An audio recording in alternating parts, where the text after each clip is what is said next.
There are Paramount Plus billboards out at the moment about the new series called The Last King of the Cross. I can proudly say it features one of our own local creatives and only Australian Asian female artist, Maria Tran, who grew up in Cabramatta in Fowler. Maria is passionate about stories and creatives in Southwest and Western Sydney. I have witnessed her career trajectory and passion for filmmaking over the years. She has worked on projects both in Australia and Asia and has helped many of our local aspiring filmmakers produce their own stories and showcase it locally and at times internationally. She has lamented to me over the years that our voice, those from Southwest Sydney and particularly those from non-English speaking backgrounds, barely get a major investment or looked in from cultural funding bodies. It is often people from outside who gets funded to write our stories. Khaled Sabsabi, an internationally renowned artist in Fowler and an Australian of Lebanese heritage, shared with me that he's more successful overseas than in Australia. Why is it that Australian creative industry still struggles to fully reflect the rich cultural diversity of our modern Australia? Artists such as Maria Tran, Khaled Sabsabi, Annette Chunwa or Diane Nguyen are some of our culturally diverse artists at the forefront of a wave of new artists from culturally and linguistically diverse backgrounds, creating works that not only resonate with our own communities but with people worldwide. Stories like that of the Dori Dari from the Powerhouse Youth Theatre in Fairfield is Persian play produced by Afghan refugees in my community. Hasiba, the leading female performer, fled Afghanistan during the fall of Kabul in 2021, not knowing if she could pursue her dream of being an actor ever again. It was heartwarming to hear, though, that she and the Dori Dari Ensemble performed at the prestigious Sydney Opera House and Melbourne Arts Centre last year. 1 in 10 Australians live in Western Sydney. In my Fowler electorate, almost 70% of our population is born overseas or have a parent born overseas. Yet our region only receives 1% of Commonwealth Arts and Culture funding, according to a study by Deloitte. There needs to be more representation on screen, behind the camera, in production and in artworks, and appropriate funding for artists and creatives in Sydney Southwest. Last week I held an Arts and Culture Forum in my office to discuss these very issues. It was incredibly insightful to hear from creatives from all backgrounds and practices share their experiences. I thank representatives from Curious Works, Co-Curious, Kimligraphy, PYT Fairfield, Fairfield Museum and Gallery, and artists Sheila Ngok Pham, Khaled Sabsabi, Linda Brescia for their contributions. While they commended the government's plans to prioritise First Nation stories in their new policy, many of them also want further recognition for Australians of culturally and linguistically diverse stories, which they believe is still not appropriately represented in the sector. And this has been my driving force, that our culturally and diverse communities, migrant and refugees, who are still not represented widely in creative sector, nor at leadership levels of mainstream institutions. Is it unconscious bias? Or is it lack of talent? Or a lack of talent pool? When I left my local journalism role at Liverpool and Fairfield Champion decades ago, I took a leap of faith and began my journey in the ABC. I started out as a researcher for a current affairs program and was placed in a room with one other person who was of Indian heritage.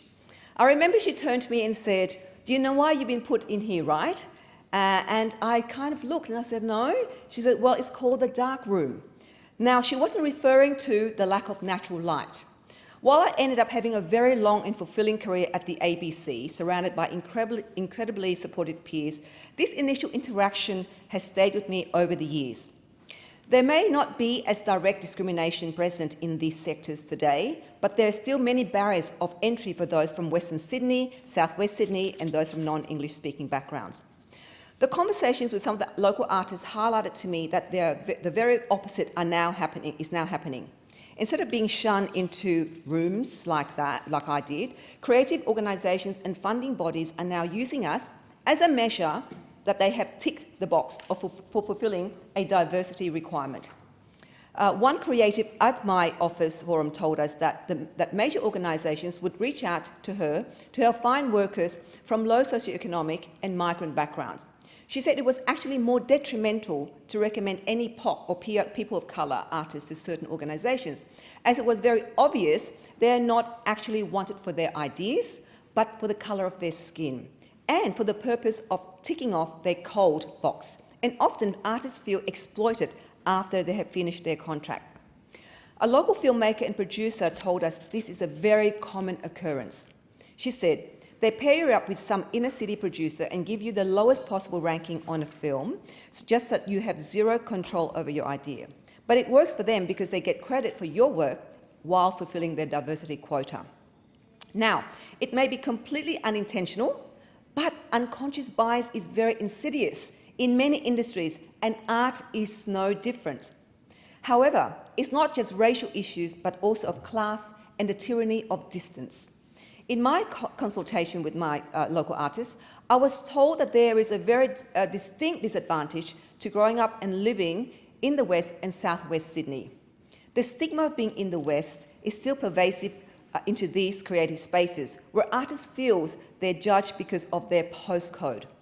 PYT Fairfield Theatre Company in my neighbouring electorate is the only place in my community where aspiring cold creatives get the opportunity to practice their craft and get the opportunity to have some paid creative work. But PYT representatives have said that their students are also working long hours as security guards, hairdressers, or stacking shelves at Woolies to make ends meet while they pursue their dreams. It is not sustainable. It is not a sustainable lifestyle if you have to pay for petrol, pay for long travels, pay for rent, pay for food on the table for your family. They don't have the advantage of having wealthy parents who can bankroll their education and financially support them through unpaid internships, many of which are full-time and span across many months. Furthermore, a career in arts is not only built on the internships you do, but also the connections you make or already have.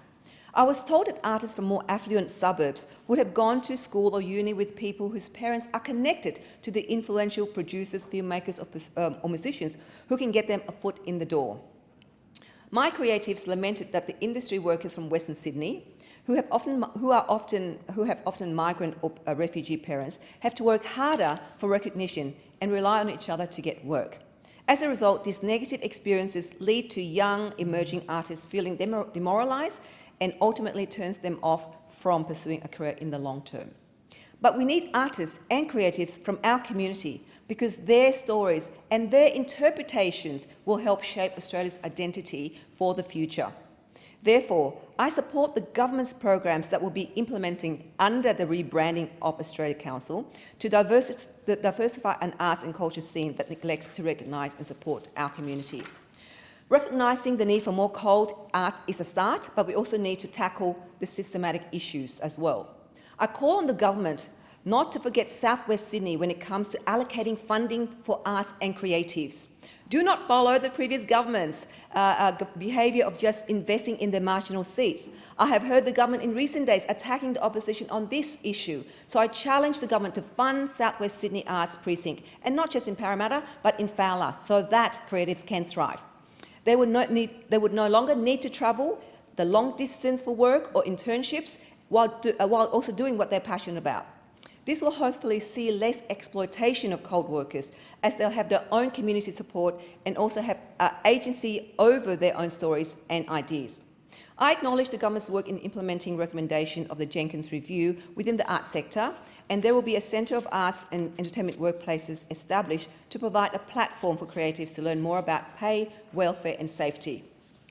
Representatives from Curious Works based in Liverpool have told me their social enterprise program helps emerging artists avoid exploitation by bigger organisations. They assist them in negotiating rates of pay and educate emerging artists and industry workers on how to properly value their worth. It's fantastic to see creatives supporting each other. However, this support needs to come from the top down, not the other way around. The government must ensure these reforms genuinely support grassroots arts and culture and not just help fund the administration. Artist Khaled, our local artist Khaled says perhaps the money spent on the rebranding could be used to tackle systematic issues first. Artists must feel supported in their projects at this very base level, and the money could also be spent to support artists to grow themselves internationally. After all, they are understandably wary about whether these new changes will really improve the Australian arts and culture scene, and believe that success comes from going abroad. It just shows that in order to retain our talent, We need to make them feel valued and supported in their careers here in Australia. Otherwise, we risk losing them to other countries. The government has promised a multicultural review into ensuring our arts institutions are reflective of a modern Australia. Annabel Davis, CEO of Co-Curious in Liverpool, told us that it's exciting there is more appetite to create a more diverse arts sector overall. However, she says that some expertise is required around how to properly implement these changes and to ensure that those who aren't always able to enjoy a platform are given an opportunity to speak up and give a voice to the experience of multicultural Australia. There must also be tangible, real support for creatives from multicultural marginalised communities, given the myriad of issues that our artists also face in the sector. If we want our arts and culture sector that's truly reflective of modern Australia, then we need to make sure that everyone from the top down also reflects that. And when I say top down, I don't mean just boards and committees that dole out the grants funding, but also the major employers of the arts and culture sector. I must say that the mere debate about whether SBS should move to Western Sydney is incredibly disappointing. It should not even be a question. SBS services many of my constituents who rely on non-English speaking programs for news and community updates, and it's where many Western Sydney creators cut their teeth in the industry. However, during peak hours, our traffic, it could take up to an hour and a half one way just for us Westies to get there. How can our multicultural broadcaster reside so far away from our country's multicultural heartland? SBS Move to the West will incentivise many young local aspiring journalists, producers and creatives to stay in the sector while also boosting the local economy. We have a wealth of creative and cultural knowledge right here in southwest Sydney and in particular in Fowler. Engaging marginalised communities will help revive our arts and culture sector by inviting new ideas, eye-opening stories and brave projects that will inspire the next generation of our artists. Our creatives will feel supported in their endeavours and not just used as another diversity token, and will feel empowered to share their stories in screen, in art and music. Then our children, the children of refugees and migrants, can confidently contribute to creating an arts culture that truly reflects our country's diverse heritage. And for those who are simply consumer of the arts, they deserve to feel seen and represented in every film they watch, the gigs they go to and the art galleries they visit. Let's shine the light on the arts and creatives in Fowler and the greater southwest Sydney.